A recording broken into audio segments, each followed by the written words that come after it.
తల్లి కూతుర్ల కష్టాలు. గ్రామం చివరన ఒక చిన్న పూరి గుడిసెలో తుని పిచ్చుక తన కూతురు బుజ్జి పిచ్చుకతో నివసిస్తోంది. తుని పిచ్చుక భర్త ఆర్థిక ఇబ్బందులు తట్టుకోలేక బుజ్జి పుట్టగానే వారిని వదిలేసి వెళ్లిపోయాడు. అప్పట్నుండి తుని పిచ్చుకే తండ్రిగా తల్లిగా మారి బుజ్జిని పెంచుతుంది.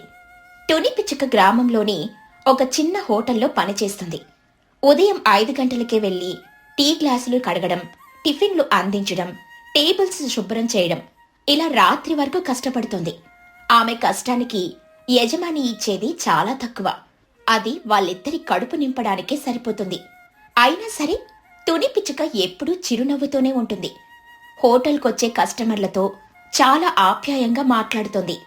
ఒకరోజు హోటల్లో మహిగ్రద్ద టీ తాగుతూ, ఏ బాతుడి, ఈరోజు టీ చాలా బాగుంది. నీ చేతితో అందించావు కదా, ఆ రుచే వేరు. ఇదిగో ఈ డబ్బులు టిప్పు. తుని పిచ్చుక చేతులు జోడించి నవ్వుతూ, వద్దు మహిగారు, మీ అభిమానం చాలు. నాకు రావాల్సిన కూలి యజమాని ఇస్తున్నారు కదా, ఈ డబ్బులు మీ దగ్గరే ఉంచుకోండి. రేపు టీ తాగడానికి పనికొస్తాయి. నీ నిజాయితీ చాలా గొప్పది తుని. ఈ కాలంలో కూడా ఇలాంటి వాళ్ళున్నారా? తుని తన కష్టాన్ని మాత్రమే నమ్ముకుంది. భిక్షమెత్తుకోవడం ఆమెకు ఇష్టం లేదు. కాని విధికి వేరే ప్లాన్ ఉంది. ఒకరోజు ఉదయం తుని పిచ్చుక ఎప్పట్లాగే పనికి వెళ్ళింది. కాని హోటల్ తలుపులకు తాళం వేసి ఉంది. అక్కడ ఎవ్వరూ లేరు. తుని కంగారు పడింది. తుని పిచ్చుక పక్కనున్న పావురంతో, ఏమండి, హోటల్ తీలేదేంటి? యజమాని గారు రాలేదా? ఓ, నీకు తెలీదా తుని? యజమాని గారికి పట్నంలో ఏదో అర్జెంటు పని పడిందట. వారం రోజుల వరకు రారు. హోటల్ వారం రోజులు బందు. ఆ మాట వినగానే తుని గుండె ఆగిపోయినంత పనైంది. కాళ్లల్లో సత్తువ ఉడిగిపోయి అక్కడే నేల మీద కూలబడిపోయింది. తుని పిచ్చుక కళ్ళనీళ్లతో ఆకాశం వైపు చూసి, భగవంతుడా, ఎంత పని చేశావు! ఈ రోజు పని చేస్తేనే కాని మా ఇంట్లో పొయ్యి వెలగదు. వారం రోజులు పని లేకపోతే నా బిడ్డ బుజ్జికి ఏం పెట్టాలి? నేను పస్తులున్నా పర్వాలేదు, కాని నా చిన్నారి ఆకలిని ఎలా చూడను? నన్నెందుకు ఇలా పరీక్షిస్తున్నావు? నా భర్త వదిలేశాడు, ఇప్పుడు పని కూడా వదిలేస్తే మేమేం కావాలి? తుని పిచ్చుక ఆ రోజంతా ఊరంతా తిరిగింది. ఎవరినైనా పని అడుగుదామని ప్రయత్నించింది. తుని పిచ్చుక చోటు చిలుక షాపు దగ్గర, చోటు అక్క, ఈరోజు హోటల్ బంద్. మీ షాప్లో ఏమైనా పనుంటే ఇవ్వండి. సరుకులు సర్దుతాను, తుడిచి పెడతాను. అయ్యో తుని, నా షాపు చిన్నది. ఇందులో నాకే పని సరిగ్గా లేదు. ఇంకొకరికి పనిచ్చే స్తోమత నాకు లేదు. వేరే చోటు చూసుకో. తుని అలా ఎందరినో అడిగింది. కాని ఎవరూ పనివ్వలేదు. సాయంత్రం అయ్యేసరికి చీకటి పడింది. ఆశ నిరాశగా మారగా తుని భారమైన హృదయంతో ఇంటికి బయలుదేరింది. ఇంట్లో బుజ్జి పిచ్చుక ఆకలితో తల్లి కోసం ఎదురు చూస్తోంది. తుని రాగానే పరిగెత్తుకుంటూ వెళ్లి కౌగిలించుకుంది. అమ్మా, వచ్చావా? నాకు చాలా ఆకలిస్తోంది. మధ్యాహ్నం కూడా ఏం తినలేదు. ఈ రోజు ఏం వంట చేస్తావు? నాకు వేడివేడిగా అన్నం పప్పు కావాలి. తుని పిచ్చుకకు గుండె తరుక్కుపోయింది. కూతురి అమాయకపు కోరిక తీర్చడానికి ఇంట్లో ఒక్క బియ్యపు గింజ కూడా లేదు. కాని ఆ విషయం చెప్పి కూతుర్ని ఏడిపించడం ఆమెకు అస్సలిష్టం లేదు. తుని పిచ్చుక కన్నీళ్లు దాచుకుంటూ నవ్వు తెచ్చుకుంటూ, చేస్తాను బుజ్జి, తప్పకుండా చేస్తాను. నువ్వు కాసేపు ఆడుకో అమ్మా. ఇప్పుడే వంటింట్లోకి వెళ్లి అద్భుతమైన వంట చేస్తాను. ఒక 10 నిమిషాలు. తుని వంటింట్లోకి వెళ్ళింది. ఖాళీ డబ్బాలు ఆమెను వెక్కిరిస్తున్నాయి. పొయ్యి రాచేసి ఒక గిన్నెలో నీళ్లు పోసింది. అందులో కొంచెం ఉప్పు, కారం వేసింది. గరిటెతో తిప్పుతూ ఉంటే బయటకు వంట చేస్తున్న శబ్దం వస్తుందని ఆమె ఆశ. తుని పిచ్చుక గిన్నెలో నీళ్లు తిప్పుతూ తనలో తాను ఏడుస్తూ, దేవుడా, నీళ్లుడికితేనే అన్నమవుతుందా? నా బిడ్డ ఆకలి తీరుతుందా? నేనెంత దౌర్భాగ్యురాలిని! కడుపు నిండా పెట్టలేని తల్లిని ఎందుకు బ్రతకాలి? ఈ నీళ్లతో నా బిడ్డ కడుపు ఎలా నింపాలి? నీళ్లు మరుగుతున్నాయి. కాని తుని కళ్ళల్లో నీళ్లాగడం లేదు. ఆమెకొక ఆలోచనొచ్చింది. ఎవరైనా పొరుగువారిని అడిగితే కొంచెం బియ్యం ఇస్తారేమో, అప్పుగా అడిగి తర్వాత తీరుస్తాను అని అనుకుంది. తుని పిచ్చుక బయటకొచ్చి, బుజ్జి, కూర ఉడుకుతోంది. ఈలోపు మన ఇంట్లో కొంచెం ఉప్పు తక్కువైంది. నేను పక్కింటికి వెళ్లి తీసుకొని వస్తాను. నువ్విక్కడే ఉండు. సరేనమ్మా, తొందరగా. తుని పిచ్చుక చీకట్లో బయటకొచ్చింది. ముందుగా చోటు చిలుక ఇంటికెళ్ళింది. తలుపు తట్టింది. చోటు చిలుక నిద్ర మత్తులో తలుపు తీసి, ఎవరది ఈ టైంలో? నేను చోటు తునిని. సారీ, నిద్ర లేపినందుకు. నా కూతురు బుజ్జికి చాలా ఆకలిగా ఉంది. ఇంట్లో ఏమీ లేవు. కొంచెం బియ్యం కూరగాయలుంటే ఇస్తావా? రేపు పని దొరకగానే తీర్చేస్తాను. చోటు చిలుక కోపంగా, ఏంటి తుని, పొద్దున్నే షాపుకొచ్చి విసిగించావు, ఇప్పుడు ఇంటికి కూడా వచ్చావా? అర్ధరాత్రి బియ్యం అప్పు అడగడం ఏంటి? నా దగ్గర ఏమీ లేవు. ఉన్నా ఈ టైంలో ఇవ్వను, వెళ్ళిపో అంటూ తలుపు గట్టిగా వేసింది. ఇక తుని అవమానంతో కుమిలిపోయింది. కన్నీళ్లు తుడుచుకొని కుహుబాతు ఇంటికెళ్ళింది. కుహు ప్లీజ్, నా కోసం కాదు, నా బిడ్డ కోసం కొంచెం గింజలుంటే పెట్టు. నా దగ్గర లేవు తుని, మేము తినడానికే సరిపోవు. నువ్వు వేరే చోటు చూసుకో. తుని నిరాశగా నడుచుకుంటూ చివరికి చిచ్చుకాకి ఇంటికెళ్ళింది. చిచ్చుకాకి ఇల్లు పెద్దది, పైగా ధనవంతురాలు. కనీసం ఆమైనా సాయం చేస్తుందని ఆశ. తుని పిచ్చుక తలుపు తట్టి, చిచ్చువక్క, చిచ్చువక్క. చిచ్చుకాకి విసుగ్గా బయటకొచ్చి, ఎవరే అదే గొడవ గొడవ చేస్తున్నారా? నువ్వాతోనే ఏంటి ఈ టైంలో దరిద్రంలో వచ్చి నిలబడ్డావు? అక్క కోపడకు, నా పరిస్థితి బాగోలేదు. హోటల్ బంద్ అయింది, చేతిలో చిల్లి గవ్వలేదు. నా కూతురు ఆకలితో ఏడుస్తుంది. దయచేసి కొంచెం బియ్యం కూరగాయలు ఇవ్వు. నీ రుణం ఉంచుకోను. నీ ఇంట్లో పని చేసైనా తీరుస్తాను. చిచ్చుకాకి ఎగతాళిగా నవ్వుతూ, పని చేసి తీరుస్తావా?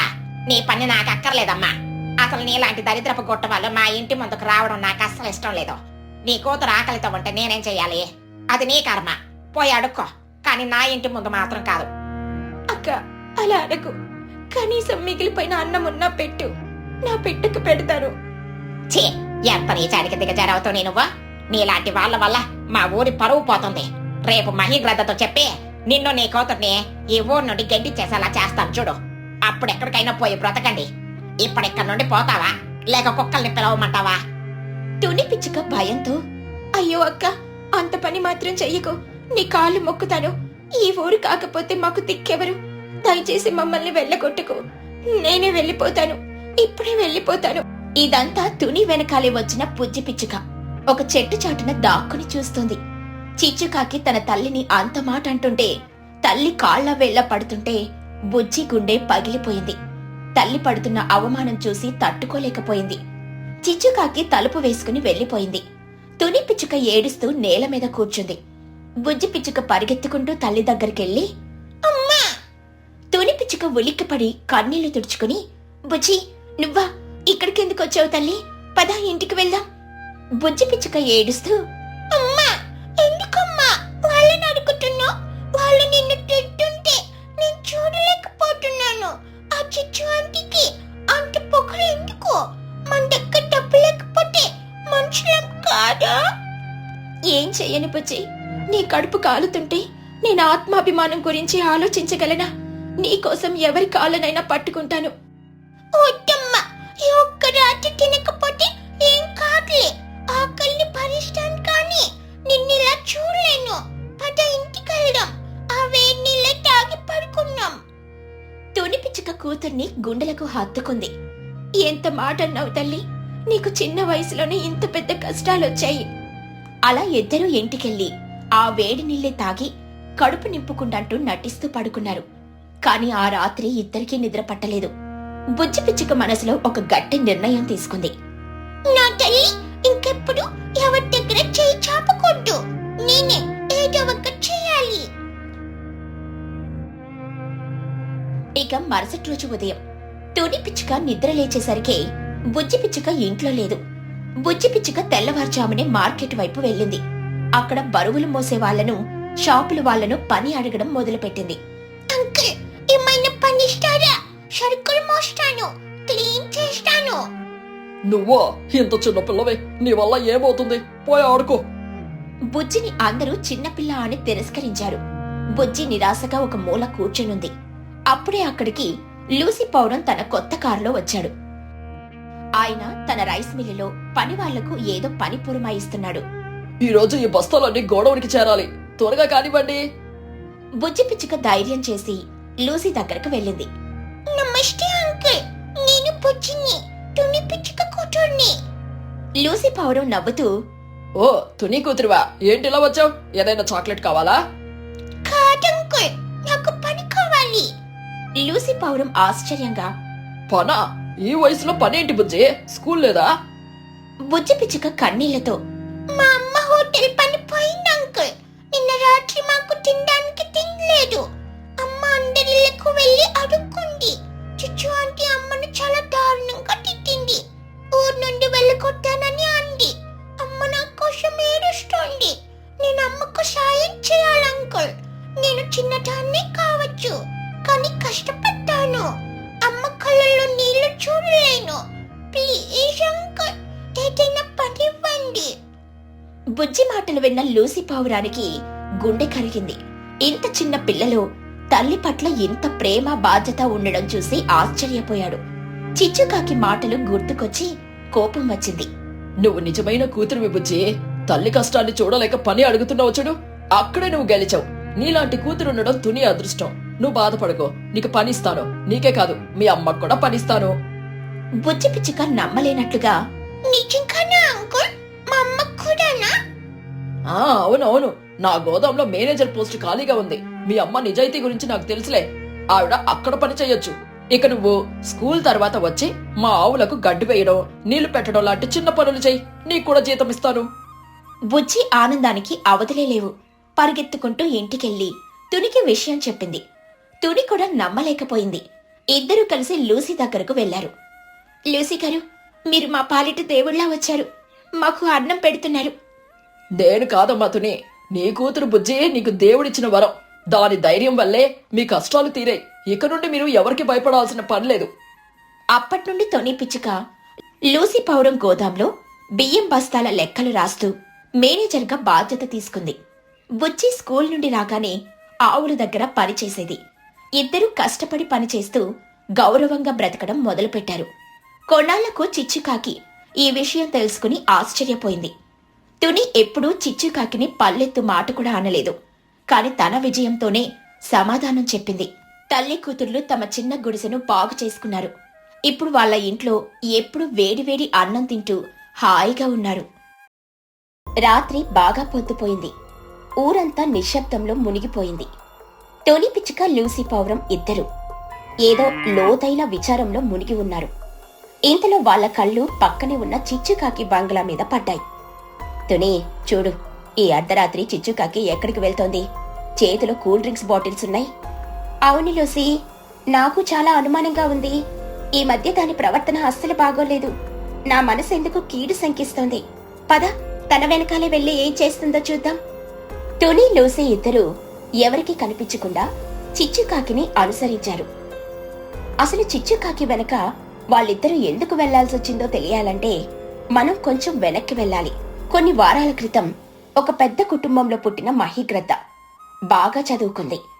ఆమెకు చిన్నప్పటి నుండి తుని పిచ్చుక మంచి స్నేహితురాలు. చదువు పూర్తయ్యాక మహిగ్రద్దకు వాళ్ళ ఊరి గ్రామ పంచాయతీలోనే ఉద్యోగం వచ్చింది. ఈ విషయం ఊరంతా తెలిసింది. ఆ రోజు రాత్రి చిచ్చుకాకి కొన్ని కూల్ డ్రింక్స్ బాటిళ్లు, వేడివేడి చేపల ఫ్రై తీసుకుని నేరుగా మహిగ్రద్ద ఇంటికి వెళ్ళింది. మహియే, కంగ్రాట్స్! మన ఊరు పంచాయతీలో పెద్ద ఉద్యోగం సంపాదించావు. చాలా సంతోషంగా ఉంది. మహిగ్రద్ద ఆశ్చర్యంగా, ఓ చిచ్చు, రారా, థ్యాంక్ యూ, కూర్చో. చిచ్చుకాకి నవ్వుతూ, కూర్చోడానికేముంది? నీ సంతోషంలో నేను పాలు పంచుకోవాలి కదా, అందుకే ఈ చిన్న సిట్టింగ్ సెటప్. నీకిష్టమని చేపల ఫ్రై కూడా తెచ్చాను. చిచ్చుకాకి 2 గ్లాసులలో కూల్ డ్రింక్ పోసి చేపల ఫ్రై ప్లేట్లో పెట్టింది. ఇద్దరూ తింటూ తాగుతూ పాత కబుర్లు చెప్పుకుంటూ ఉన్నారు. కాసేపటికి చిచ్చుకాకి అసలు విషయం మొదలుపెట్టింది. మహియే, నీకు గ్రామ పంచాయతీలో మంచి ఉద్యోగం వచ్చింది కదా, నాకొక సహాయం చేస్తావా? ఏంటి చిచ్చు, చెప్పు. నా వల్ల అయితే తప్పకుండా చేస్తాను. మహియే, నాకు చాలా పొలాలున్నాయి, కానీ అవన్నీ ఊరు వెనకాలన్నాయి. అసలు విషయం ఏంటంటే, ఇంకొన్ని రోజుల్లో మన ఊరికి పెద్ద రోడ్డు రాబోతుంది. ఆ రోడ్డు వస్తే ఇక్కడ పెద్ద పెద్ద బిల్డింగులు వస్తాయి. అప్పుడు ఇక్కడ పొలాలకు, జాగాలకు చాలా ధరలు వస్తాయి. అవునా, మంచిదే కదా. అయితే నేనే చెయ్యాలి చిచ్చు? అక్కడే ఉంది అసలు ప్లాను. నాకున్న పొలంలో నీకు కొంత పొలం రాసిస్తాను. దానికి నువ్వు చేయాల్సిన పని, ఇప్పుడు ఈ రోడ్డు పడే దగ్గర ఉన్న పొలాలన్నీ ఇంతకు ముందు గవర్నమెంట్ వాళ్ళకి ఉచితంగా ఇచ్చింది. కాబట్టి ఇప్పుడున్న గవర్నమెంట్ వాటిని తిరిగి తీసుకుంటుంది అని నువ్వు ఆ పొలం యజమానులతో చెప్పాలి. వాళ్ళ దగ్గర నుండి ఆ పేపర్స్ తీసుకొని వాటిని నా పేరు మీద రాసివ్వాలి. అలా అక్కడున్న పొలాలన్నీ నాకు ఇప్పించావంటే వాటిని అమ్మగా వచ్చిన డబ్బులలో నీకు కొంత డబ్బులు కూడా ఇస్తాను. మహీగ్రద్ద ఒక్క నిమిషం లోతుగా ఆలోచించింది. ఇది పెద్ద మోసమని తెలిసినా డబ్బు పొలం అనేసరికి ఆమె మనసు మారింది. చిచ్చు, నువ్వు చెప్పింది సరే. నేను రేపటి నుండే ఉద్యోగానికి వెళ్తాను కాబట్టి ఒక 2-3 రోజులాగు. నువ్వు చెప్పింది అట్లే చేద్దాం. చిచ్చుకాకి ఆనందంగా, అది మహి అంటే. సరే, నేను వెళ్తాను. మనం అనుకున్నది మర్చిపోకే. ఆ రోజు గడిచిపోయింది.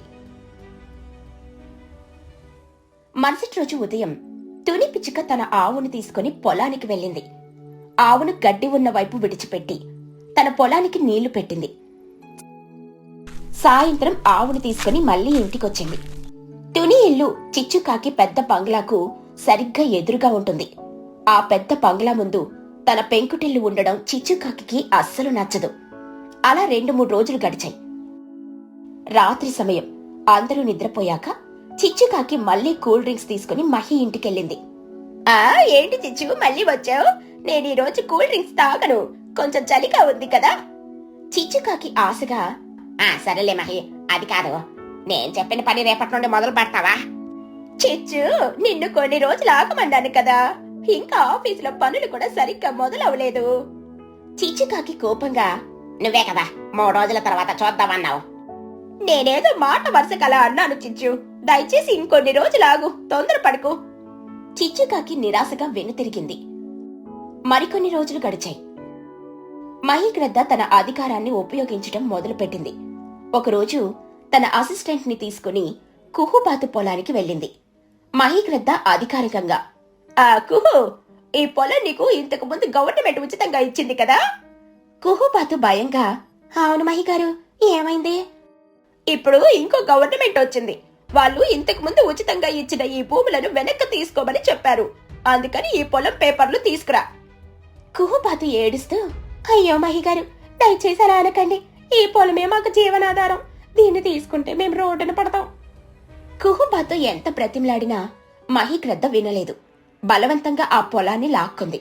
ఆ తర్వాత లూసీ పౌరం పొలానికి వెళ్లి అదే కారణమని చెప్పి తన పొలాన్ని కూడా లాక్కుంది. మహి, దయచేసి నా మాట విను. నేను ఈ పొలం మీద లోన్ తీసుకుని బట్టల వ్యాపారం మొదలు పెట్టాను. ఇప్పుడు పొలం పోతే నా వ్యాపారం ఆగిపోతుంది. నేను అప్పులు పాలవుతాను. అవన్నీ నాకు చెప్పకు, ఇది గవర్నమెంట్ ఆర్డరు. అలా చెప్పి మహీగ్రద్ద ఆమె అసిస్టెంట్ అక్కడి నుండి వెళ్లిపోయారు. లూసీ పావురం కన్నీరు మున్నీరుగా ఏడుస్తూ అక్కడే కూలబడిపోయింది. అప్పుడే అటువైపుగా తోని పిచ్చుక తన ఆవును తీసుకుని వస్తూ లూసీని చూసింది. లూసీ, ఏమైంది? ఎందుకలా ఏడుస్తున్నావు? లూసీ పావురం జరిగిందంతా చెప్పింది. తుని పిచ్చుకకు ఇది అన్యాయంగా అనిపించిన అధికారి అయిన మహిని ఎదిరించలేక లూసీని ఓదార్చి ఇంటికి తీసుకెళ్ళింది.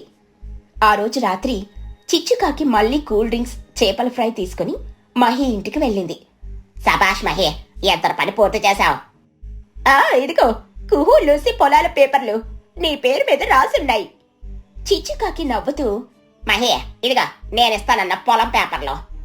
ఇద్దరు పేపర్లు మార్చుకున్నారు. కూల్ డ్రింక్స్ తాగుతూ ఆనందంగా మాట్లాడుకున్నారు. మహి, నాకు ఇంకొక హెల్ప్ కావాలి. ఏంటి చిచ్చు? ఇంకెవరు పొలం? పొలం కాదు, నా ఇంటి ముందు ఒక చిన్న పెంకుటిల్లుంది, చూసావా? అంత పెద్ద బంగ్లా ముందు అది అవసరమా చెప్పు? అంటే చిచ్చు, నువ్వు తుని ఇల్లు గురించి మాట్లాడుతున్నావా? అవును మహి, నువ్వు రేపు తన ఇంటికెళ్ళావు. ఈ దారిలో పెద్ద రోడ్డు వస్తుంది. నీ ఇల్లు అడ్డుగా ఉంది, అందుకే పడగొట్టేస్తున్నామని చెప్పి దాని ఇల్లు పడగొట్టించు. మహీగ్రద్ద ఆందోళనగా, చిచ్చు, తుని నా చిన్ననాటి స్నేహితురాలు. తన ఇల్లు నేను ఎలా పడగొట్టగలను? చిచ్చుకాకి విసుగ్గా, అంటే నువ్వు చేయలేవా? సరేలే అయితే. అలా కాదు చిచ్చు, అదొక్కటి కాకుండా వేరేదేదైనా ఉంటే చెప్పు, చేస్తాను. చిచ్చుకాకి ఒక్క క్షణం ఆగి తన బ్యాగ్లో నుండి ఒక పెద్ద కట్టల మూట తీసి మహి ముందు పెట్టింది. అందులో అన్ని డబ్బులే. ఇప్పుడు కూడా చేయవా మహి? ఆ డబ్బును చూడగానే మహీగ్రద్ద కళ్ళు మెరిశాయి. స్నేహం, బంధం అన్నీ మర్చిపోయింది. మహీగ్రద్ద నవ్వుతూ, ఎందుకు చేయను చిచ్చు, ఖచ్చితంగా చేస్తాను. రేపే దాని సంగతి తేలుస్తాను. ఇక మరుసటి రోజు మహీగ్రద్ద తన అసిస్టెంట్ తో తుని పిచ్చుక ఇంటికొచ్చింది. మహీగ్రద్ద గట్టిగా, ఇంట్లో ఎవరైనా ఉన్నారా? తుని పిచ్చుక బయటకొచ్చింది. మహి, నువ్వా? రా, నీకిది నా ఇల్లని తెలుసు కదా, అయినా అలా అడిగావేంటి? అది కాదు తుని, నేనిప్పుడు ఒక అధికారిగా వచ్చాను. అందుకని అలా అడిగాను. సరే, ఏంటి మహి ఇలా వచ్చావు? మహి క్రద్ద విషయం చెప్పేలోపే అక్కడికి చిచ్చుకాకి వచ్చింది. చిచ్చుకాకి గట్టిగా, ఏయ్తోనే నీ ఇల్లు పడగొట్టాలి, ఇప్పటికిప్పుడే ఇల్లు ఖాళీ చేసి బయటికెళ్ళు. తుని పిచ్చుక షాక్ అయ్యి, మహి తనేం మాట్లాడుతుంది? నా ఇల్లు ఎందుకు పడగొడతారు? మహి క్రద్ద గంభీరంగా, అవును తుని, ఈ రూట్లో ఒక పెద్ద రోడ్డు వస్తుంది, దానికి నీ ఇల్లు అడ్డొస్తుంది, అందుకని నీ ఇల్లు పడగొట్టాల్సి వస్తుంది. ఏంటి మహి గారు, ఇంకా దానితో కబుర్లా? మీ పని మీరు చెయ్యండి. మహి, దయచేసి అర్థం చేసుకో. ఈ ఇల్లు తప్ప నాకు వేరే ఆధారమే లేదు. నా చిన్ననాటి స్నేహితురాలివి కదా. ఇక్కడ స్నేహం కాదు తుని, నేను నా డ్యూటీ చేస్తున్నాను. తుని పిచ్చుకకు అప్పుడే ఒక ఆలోచన వచ్చింది. సరే మహి, నువ్వన్నట్టే గవర్నమెంట్ రోడ్డు వేస్తే నా ఇల్లు అడ్డొస్తే నాకు ముందుగా నోటీస్ వస్తుంది కదా, కానీ నాకు రాలేదే. ఆ మాటకు మహి చిచ్చు ఇద్దరూ కంగారు పడ్డారు. చిచ్చుకాకి తడబడుతూ, వచ్చే ఉంటుందిలే, గ్రామ పంచాయతీలో ఉంది, రేపొస్తుందిలే, పదండి మహి గారు. వాళ్ళిద్దరూ అక్కడి నుండి వెళ్లిపోయారు. ఆ రాత్రి లూసీ పౌరం ఈ విషయం తెలుసుకుని తుని దగ్గరకు వచ్చింది. చూసావా లూసీ, ఇదంతా చిచ్చు కావాలని చేస్తుంది. నా ఇల్లు తన బంగ్లా ముందు ఉందని దానికి కోపం. అయితే మనం పోలీస్ కంప్లైంట్ ఇద్దాం పద తుని. కంప్లైంట్ ఇవ్వచ్చు, కానీ పోలీసులు నమ్మాలంటే మనకేదైనా ఒక ఆధారం కావాలి లూసీ. ఒక ప్రూఫ్ ఉంటే చాలు. అలా వాళ్ళిద్దరూ మాట్లాడుకుంటూ ఉండగా వాళ్లకు చిచ్చుకాకి రాత్రిపూట కూల్ డ్రింక్స్ తీసుకుని వెళ్లడం కనిపించింది. లూసీ చూడు, మళ్ళీ వెళ్తోంది. ఖచ్చితంగా మహి దగ్గరికి పద, ఈ రోజు వాళ్ళ నాటకం బయట పెట్టాలి. ఇప్పటి వరకు ఏం జరిగిందో చూసాం కదా, ఇప్పుడేం జరగబోతుందో తెలుసుకుందాం పదండి. చిచ్చుకాకి మహి గ్రద్ద కూల్ డ్రింక్స్ తాగుతూ మాట్లాడుకుంటున్నారు. లూసీ తుని ఇద్దరు వాళ్ళ ఫోన్లలో వీడియో రికార్డింగ్ స్టార్ట్ చేశారు. మహియే, ఆ తొని పిచ్చక చాలా తెలివైంది, చూసావా? నోటీస్ అని ఎంత పని చేసిందో. రేపు నువ్వు ఆ నోటీస్ ని తయారు చేసి దాని ఇంటికెళ్ళు, ఆ ఇల్లు పడగొట్టు, అస్సలు కనికరించుకో. సరే చిచ్చు, రేపు దాని సంగతి చూద్దాం, నువ్వు చెప్పినట్టే చేస్తారు. వాళ్ళ సంభాషణంతా రికార్డ్ చేసుకుని తుని లూసీ ఇద్దరు నేరుగా పోలీస్ ఆఫీసర్ అయిన చోటు చిలుక ఇంటికి వెళ్లారు. చోటు గారు, మాకు అన్యాయం జరిగింది. ఈ ఊరి అధికారి మహిగ్రద్ద చిచ్చుకాకి కలిసి మా పొలాలు ఇల్లు లాక్కుంటున్నారు. ఇదిగోండి ఆధారం. చోటు చిలుకకు చిచ్చుకాకి మంచి స్నేహం ఉంది. దాంతో ఆమె వాళ్ళు చెప్పింది వినకుండానే వాళ్ళని ఇంట్లో నుండి వెళ్ళమని చెప్పింది. మేడం, దయచేసి ఈ వీడియో చూడండి. చోటు చిలుక అయిష్టంగానే ఆ వీడియోని చూసింది. అందులో చిచ్చు మహి మాట్లాడుకోవడం చూసి షాక్ అయింది. సరే, ఆధారం ఉంది కాబట్టి నేను రేపు వచ్చి వాళ్ళని అరెస్ట్ చేస్తాను, మీరెళ్ళొచ్చు. వాళ్ళు వెళ్తూ ఉండగా లూసీకి గోడ మీద ఒక ఫోటో కనిపించింది. అందులో చిచ్చు చోటు ఇద్దరు నవ్వుతూ ఉన్నారు. దాని కింద చిచ్చు నా ప్రాణ స్నేహితురాలు అని కూడా రాసి ఉంది. మేడం, నాకు అర్థమైంది. మీకు చిచ్చు బెస్ట్ ఫ్రెండ్. మీరు తనని అరెస్ట్ చేస్తారన్న నమ్మకం మాకు లేదు. చోటు చిలుక కోపంగా, అవును, నా బెస్ట్ ఫ్రెండ్ ని నేనెందుకు అరెస్ట్ చేస్తాను? మీకు నా ఫ్రెండ్ మీద నమ్మకం లేనట్టే ఉంది. మీకు మీ ఫ్రెండ్ మీద బాగానే నమ్మకం ఉంది అనుకుంటా. అయితే ఈ వీడియో కూడా చూడండి. లూసీ ఇంకొక వీడియో ప్లే చేసింది. అది కూడా వాళ్ళు రహస్యంగా తీసింది.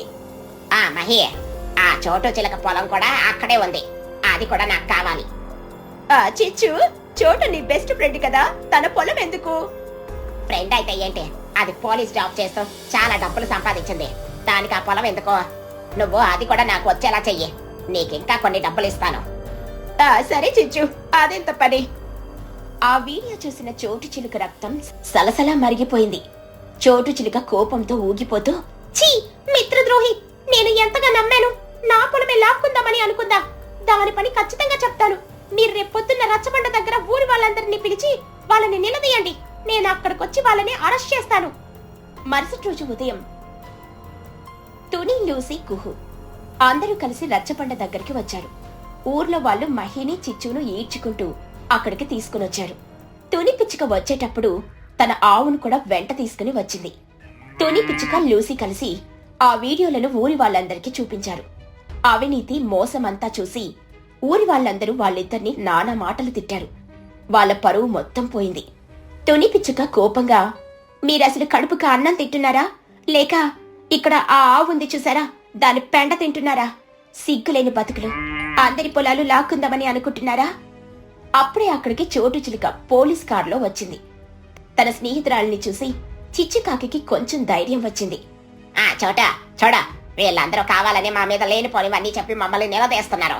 వీళ్ళు కావాలని ఇదంతా చేస్తున్నారు చోటు. నువ్వు వాళ్ళని అరెస్ట్ చేసి తీసుకొని వెళ్ళు. చోటు చిలుక చిచ్చుకాకి దగ్గరకొచ్చి తన ఫోన్లో రెండో వీడియోను ఆమె ముఖం ముందు పెట్టింది. ఛీ, మిత్రద్రోహి! బెస్ట్ ఫ్రెండ్ పొలాన్ని లాక్కుందామని అనుకున్నావు కదా, ఇంకా ఈ ఊర్లో ఉన్న ఎంతమంది పొలాలు లాక్కున్నావు? మహి వైపు తిరిగి, నీకు ఉద్యోగం వస్తే నీకు నచ్చినట్టు చేస్తావా? ప్రజలకు సేవ చేయాల్సింది పోయి దోపిడీలు చేస్తున్నావా? చోటు చిలుక ఇద్దరిని పోలీస్ కారులో వాళ్ళని తీసుకెళ్ళింది. కుహుబాతు లూసిపావురం పొలాలు మళ్లీ వాళ్ళకి తిరిగొచ్చాయి. తుని పిచ్చుక తన ఇంటిని కాపాడుకుంది. అందరూ చాలా సంతోషపడ్డారు.